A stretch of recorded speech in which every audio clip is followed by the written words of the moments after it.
But I will say, I'm learning, again, from people's comments and emails to me, that a lot of people, they may not have said anything during those dark times.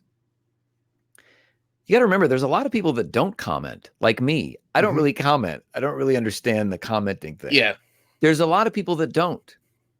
And so just because you're not seeing people commenting on your work or sharing your work, or it doesn't mean they're not out there. It just means that's just not what they do. It's not like a negative thing. But I heard from so many people that watched those live broadcasts where I was ranting or drunk or in pain. And just recently, somebody emailed me and said how important those broadcasts were to them, how that got them through a dark time, how seeing that someone like me was going through something that they were going through meant a lot to them. And so I actually think there was maybe more value than even I know to being that honest and that vulnerable. I absolutely agree. I to be perfectly honest, I actually popped on a couple of those when I was like, hey, and it actually made me kind of also introspective to myself. I'm like, it's not fair for me to pop on and expect like Josh to like dance monkey dance, you know, like, you know, you know what I mean? Like it's not fair, but also showing that, you know, the person behind the thing and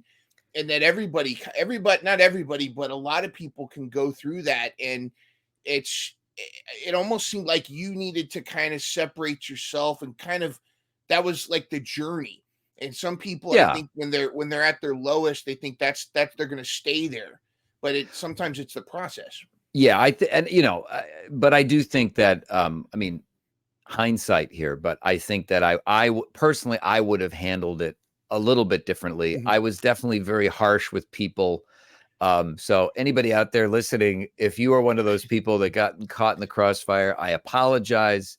But yeah, it wasn't. Yeah, I was, you know, there were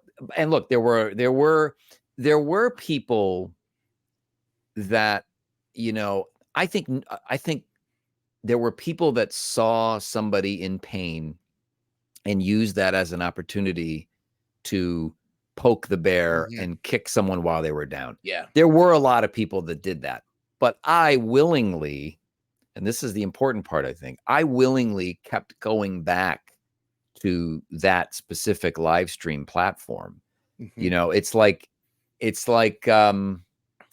I don't know. It's like going into a bar, like a biker bar or something where you're not welcome. I'm a rival biker gang member and I go into the rival biker gang's bar every day and I get my ass kicked and then I get upset and can't understand why, you know. So I'll just stop going to that bar, you know. And so in my mind, it was like, no, I have a right to be here and do this thing. Well, okay, but you're going to have to put the blinders on, you know. And but you know what, those people accounted for so few people, but those were the people I focused on, man. Those were the people that I paid attention to. It's like the emptiest cans make the most noise, you know. It's like, oh, that's great. Yeah it's like those are the ones you hear. So when you're doing stand-up, you know, and you know, the only person you're looking at out there in the audience, and you know, you've heard this, the guy with his arms crossed. That's the guy that you're going to play to, you know, and who knows where that comes from. You know, he didn't get enough approval from daddy, whatever. There's so many places that can come from, but you know, and it was a disservice really to the people who really loved Jeff or admired my work or the work I did with Craig. And, you know, I can see why they felt slighted, because it's like, well, why? But to me, it was more interesting. Well, I don't want to like sit here being showered with compliments. I want to focus on the guy that hates me. That's more entertaining. Why do you hate me? Yeah. And it was entertaining. I think there were a lot of times when, you know, I did turn it into something that was funny.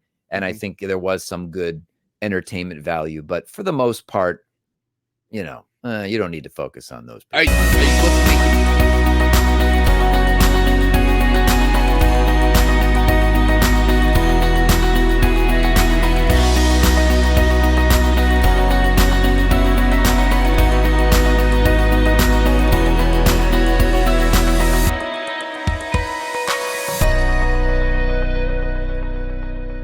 Catch new episodes of Mental Health Mondays every Monday morning at 7 a.m.